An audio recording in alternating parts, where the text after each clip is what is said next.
Leaders of readers کے معزز دوستو، میں ہوں محمد آصف مجید۔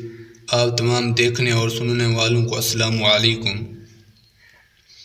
ایک بزرگ فرماتے ہیں کہ میں ایک مرتبہ طواف کر رہا تھا، دفعتاً میں نے ایک لڑکی کو دیکھا کہ اس کے کندھے پر ایک بچہ بہت کم سن بیٹھا ہے اور یہ ندا کر رہی ہے، اے کریم، اے کریم، تیرا گزرا ہوا زمانہ یعنی معجب شکر ہے۔ میں نے پوچھا وہ کیا چیز ہے جو تیرے اور مولا کے درمیان گزری؟ کہنے لگی کہ میں ایک مرتبہ کشتی پر سوار تھی اور تاجروں کی ایک جماعت ہمارے ساتھ تھی۔ طوفانی ہوا ایسے زور سے آئی کہ وہ کشتی غرق ہو گئی اور سب کے سب ہلاک ہو گئے۔ میں اور یہ بچہ ایک تختہ پر رہ گئے اور ایک حبشی آدمی دوسرے تختہ پر۔ ہم تین کے سوا کوئی بھی ان میں سے نہ بچا۔ جب صبح کے چاند نہ ہوا تو اس حبشی نے مجھے دیکھا اور پانی کو ہٹاتا ہٹاتا میرے تختے کے پاس پہنچ گیا۔ جب اس کا تختہ میرے تختہ کے ساتھ مل گیا تو وہ بھی میرے تختہ پر آ گیا اور مجھ سے بری بات کی خواہش کرنے لگا۔ میں نے کہا اللہ سے ڈرو، ہم کسی مصیبت میں مبتلا ہیں، اس سے خلاصی اس کی بندگی سے بھی مشکل ہو رہی ہے، چاہے جائے کہ اس کا گناہ ایسی حالت میں کریں۔ کہنے لگا ان باتوں کو چھوڑو، خدا کی قسم یہ کام ہو کر رہے گا۔ یہ بچہ میری گود میں سو رہا تھا، میں نے چپکے سے ایک چٹکی اس کو بھر لی، جس سے ایک دم رونے لگا۔ میں نے اس سے کہا اچھا ذرا ٹھہر جا، میں بچہ کو سلا دوں، پھر جو مقدر میں ہوگا ہو جائے گا۔ اس حبشی نے اس بچہ کی طرف ہاتھ بڑھا کر اس کو سمندر میں پھینک دیا۔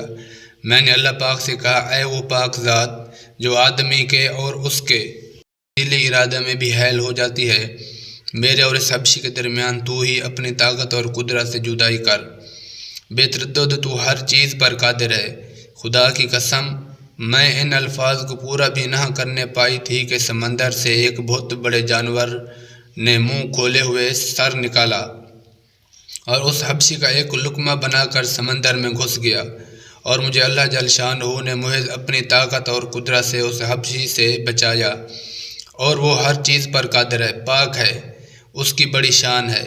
اس کے بعد سمندر کی موجیں مجھے تھپیڑتی رہیں، یہاں تک کہ وہ تختہ ایک جزیرہ کے کنارے سے لگ گیا۔ میں وہاں اتر پڑی اور یہ سوچتی رہی کہ یہاں گھاس کھاتی رہوں گی، پانی پیتی رہوں گی، جب تک اللہ جل شانہ کوئی سہولت کی صورت پیدا نہ کر دے۔ اس کی مدد سے کوئی صورت ہو سکتی ہے۔ 4 دن مجھے اس جزیرہ میں گزر گئے۔ 5ویں دن مجھے ایک بڑی کشتی سمندر میں چلتی ہوئی نظر آئی۔ میں نے ایک ٹیلہ پر چڑھ کر اس کشتی کی طرف اشارہ کیا اور کپڑا جو میرے اوپر تھا اس کو خوب ہلایا۔ اس میں سے 3 آدمی ایک چھوٹی سی ناؤ پر بیٹھ کر میرے پاس آئے۔ میں ان کے ساتھ اس ناؤ پر بیٹھ کر اس کشتی پر پہنچی تو میرا یہ بچہ جس کو حبشی نے سمندر میں پھینک دیا تھا ان میں سے ایک آدمی کے پاس تھا۔ میں اس کو دیکھ کر اس پر گر پڑی، میں نے اس کو چوما، گلے لگایا اور میں نے کہا کہ یہ میرا بچہ ہے، میرا جگر پارا ہے۔ وہ کشتی والے کہنے لگے تو پاگل ہے، تیری عقل ماری گئی ہے۔ میں نے کہا نہ میں پاگل ہوں اور نہ ہی میری عقل ماری گئی ہے، میرا عجیب قصہ ہے۔ پھر میں نے ان کو اپنی سرگزشت سنائی۔ یہ ماجرا سن کر سب نے حیرت سے سر جھکا لیا اور کہنے لگے تو نے بڑی حیرت کی بات سنائی، اور اب ہم تجھے ایسی ہی بات سنائیں جس سے تجھے تعجب ہوگا۔ ہم اس کشتی میں بڑے لطف سے چل رہے تھے، ہوا موافق تھی، اتنے میں ایک جانور سمندر کے پانی کے اوپر آیا، اس کی پشت پر یہ بچہ تھا، اور اس کے ساتھ ہی ایک غیبی آواز ہم نے سنی کہ اگر اس بچہ کو اس کی پشت پر سے اٹھا کر اپنے ساتھ نہ لیا تو تمہاری کشتی ڈبو دی جائے گی۔ ہم میں سے ایک آدمی اٹھا اور اس بچہ کو اس کی پشت پر سے اٹھا لیا، اور وہ جانور پھر پانی کے اندر چلا گیا۔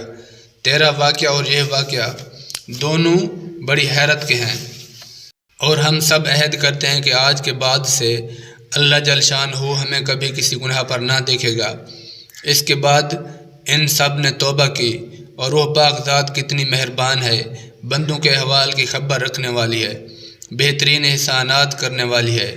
وہ پاک ذات مصیبت زدوں کی مصیبت کے وقت مدد کو پہنچنے والی ہے۔ بے شک